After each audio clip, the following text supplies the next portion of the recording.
Nothing stating the bad guys don't have it. Training in mock urban settings, Navy SEALs, Army Rangers, Delta Force Commandos, and Special Forces work regularly on moving, shooting, and concealment in order to survive the dangers that can lurk inside every building. Guys have to be that much more aware of what it is that's going on. They have to be aware of their surroundings. You want to try and get them thinking on their feet. Each operator has to be trained to be an independent thinker, a person that can react on his own each and every time as the situation changes. Certainly there's always the possibility where enthusiasm could overcome capability, but we don't do that in special operations. Hope is not a method, nor is enthusiasm. In urban combat, training an armed group of men to perform hostage rescue inside small rooms and fight and move inside buildings requires each team member to react to the circumstances without hesitation. This is one of the most dangerous things that we have to go through because it's done in a group. Each person has to be thinking on his own. He has to react off the man in front of him.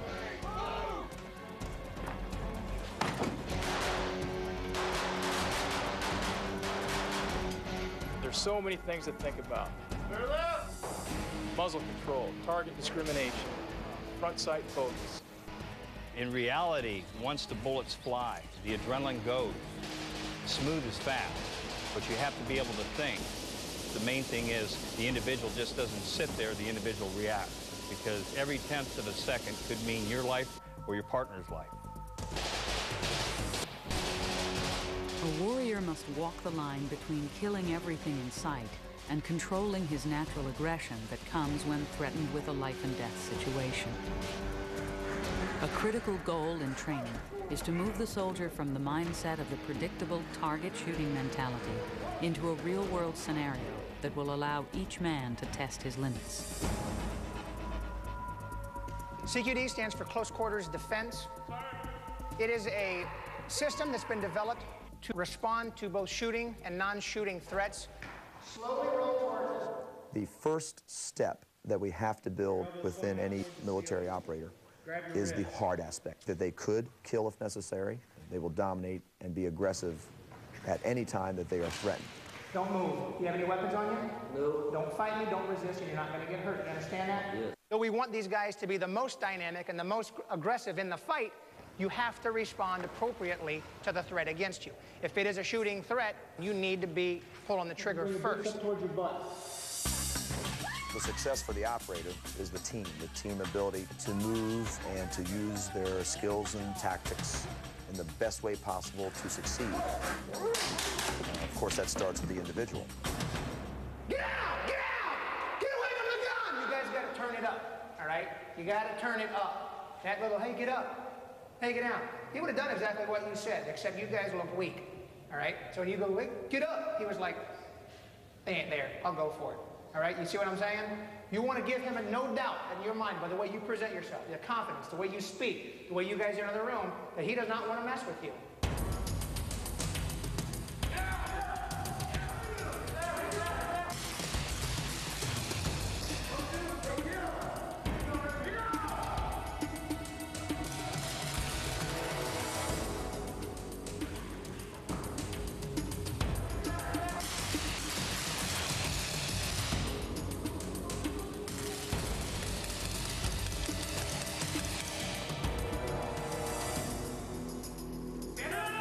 Not the champion that we're all after, and it's not the one person who can master all skills and win as if it is a sport.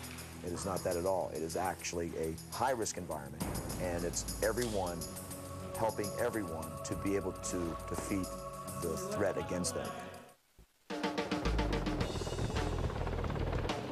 Naval Special Warfare is the maritime component for the U.S. Special Operations Command.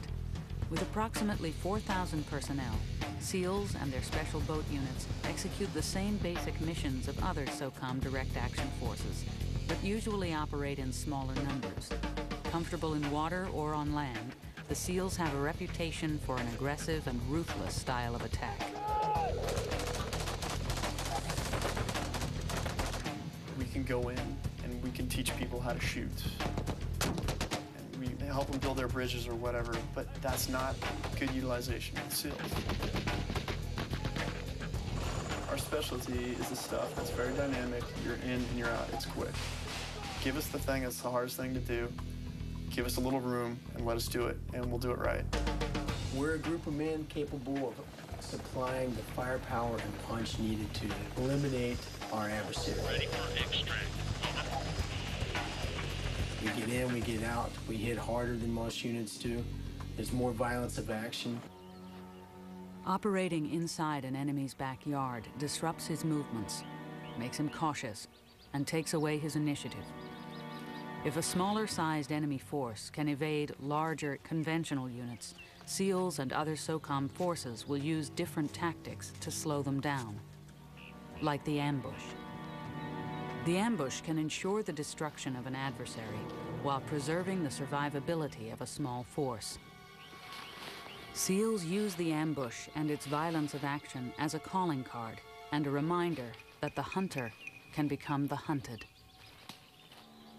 You have to come to grips and make a conscious decision in your mind that I'm in fact going to kill people. I try to keep myself in neutral when it comes to that. I derive no pleasure nor sorrow. Just stay neutral. And to neutralize that target, you have in fact killed everybody within sight of hearing.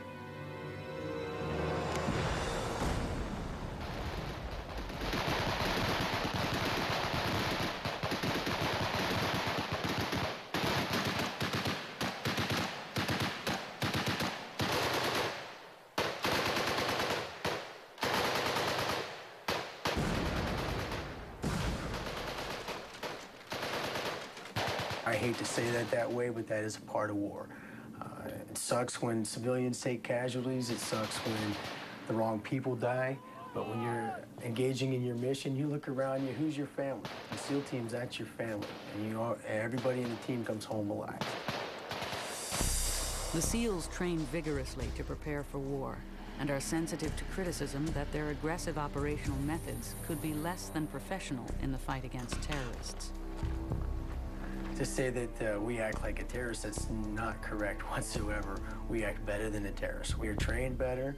We are better men fighting for a good cause, fighting for truth. What is a terrorist doing? Is there anything fair about what they're doing to operate? No. So if we're going to go find them, if we're going to hunt them down, we're going to kill them, are we supposed to do it fair? It just doesn't make any sense to me. Fighting fair, you don't do that against your enemies. Was 9/11 fair to any of those people, or our country as a whole? Fighting fairly? Come on. It's a new world we're living in, and we have to root these guys up by being one step in front of them. If diplomacy worked, we'd be sitting at a table talking.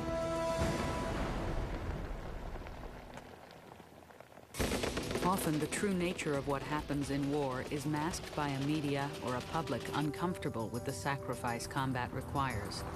Every SEAL operator understands his primary mission is seeking out and killing or disrupting the enemy. Killing an enemy, that's part of the job description, okay? With the professionals and the majority of guys I work with, it wasn't something that was really discussed, but it's something that's understood. There is another form of pressure, one not usually associated by the public with being a special operations commando. It's the pressure of maintaining a career balanced with a family life. Being a SEAL is 100% commitment. Being a family man and being married is 100% commitment. Well, you do the math. I was probably gone 250 to 300 days a year for my first 3 or 4 years, at least. And it's bad enough we have over 75% divorce rate in the team as it is, so when they're coming straight out of buds, already married, and the women are going through all these deployments, not seeing their husband basically for 18, 19 months out of 2 years, it's real hard on their relationships. You come back in town for a month, and all of a sudden that month is just a week, and all of a sudden that week is 2 days, and you're off on a plane. Sorry, honey. There's a lot of Dear Johns in the teams. I think you sort of take what could be an emotion, a marriage, a girlfriend, something like that, and you sort of keep it at bay because it's a vulnerability. It takes away from your ability, okay, hey, we just lost Mark. Mark's dead. What are we going to do now? Okay, let's continue on. Shrinks would look at us and say, these guys are absolutely nuts. It is a certain kind of mentality that you have to do the job well. And it really is a general numbing of certain emotions. That's just part of it. But training hard does not guarantee that a warrior will see combat. Despite their desire to fight in battle, most SEALs will never go to war. Not getting in on the action is a primary reason SEALs leave the Navy before their career is over. I mentioned the guys that have been in the community for 20 years but never saw combat action. To go through all that time and never experience it, you know, you train and you train and you train, but the true test comes when the bullets are coming at you. Think about it. You've got this group of pit bulls, and you got them in a cage, and you shake the cage around for 18 months, and then you sit them down in the middle of this arena. There's just this frenzy. You can't help it. You just fire it up. And now, boom, jock up, get ready to go, and then, okay, well, hang on, we're going to have to pull you back. Okay, jock up, we're going to have to pull you back. It's called being spun up. It can be limiting because some of the guys, when they go in, they want this opportunity to do this job. They thrive, they hunger, give me work. Sometimes they sit off the shore on a boat just going, please, let us do our job. Train to go to war, obviously you want to go to war. You know, the cream rises to the top. These guys all want to be the cream. And when there are things going on in the world, they want to be the first one there. When the call goes out for forces, you better batten the doors because everybody wants a piece of that. That's what we live for. Every time you get that call, you think you're going in. So mentally, you are peaked out and redlined, and then they send you home. And you say to yourself, Jesus, what did we do all this for? We didn't get to get in the game. Oh, we didn't even get a look at the game. It's very frustrating. The demands of counterterrorism require the SEALs to hunt down the enemy in a manner consistent with unconventional methods. Calculating, methodical professionals accomplishing the mission is the core belief for every SEAL. What is a SEAL? A SEAL is a guy who is willing to do whatever's necessary to get the job done. We're all about being the best. It's a part of the history that makes up what SEALs are and what we do. It's the old, God, we can't figure out who to send. Okay, send the SEALs. You don't send choir boys in to win wars.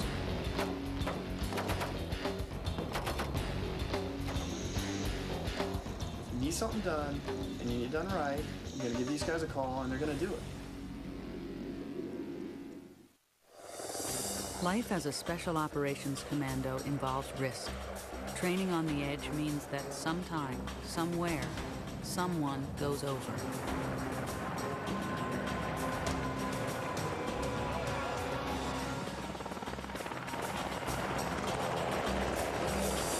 Pushing the envelope is always a gamble, and the inherent dangers of this profession cannot be minimized nor protected against.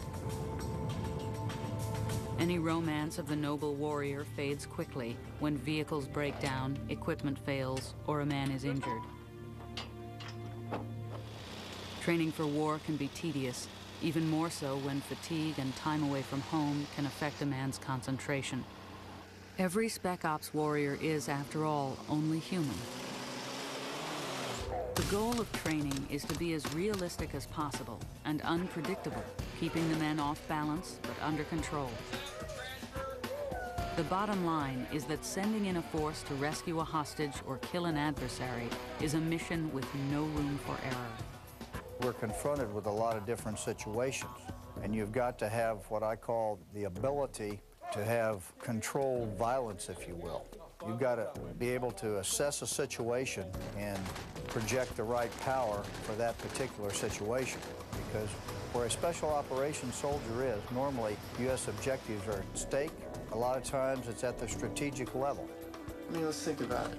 You've got a bad scenario, okay, and you need to call in somebody to go in and take care of it, whether they're looking at it, whether they're shooting it, or whether they're grabbing somebody and hauling ass. And you're not going to have the luxury of telling them where it's going to be, and you're not going to have the luxury of telling them when it's going to be. But the folks up with all the stars on their collar need it to be done right, and they need it to be flawless. You're going to want to send the Corvette in, or you're going to go looking for a Yugo? I mean, think about it. You only have one chance to get it right.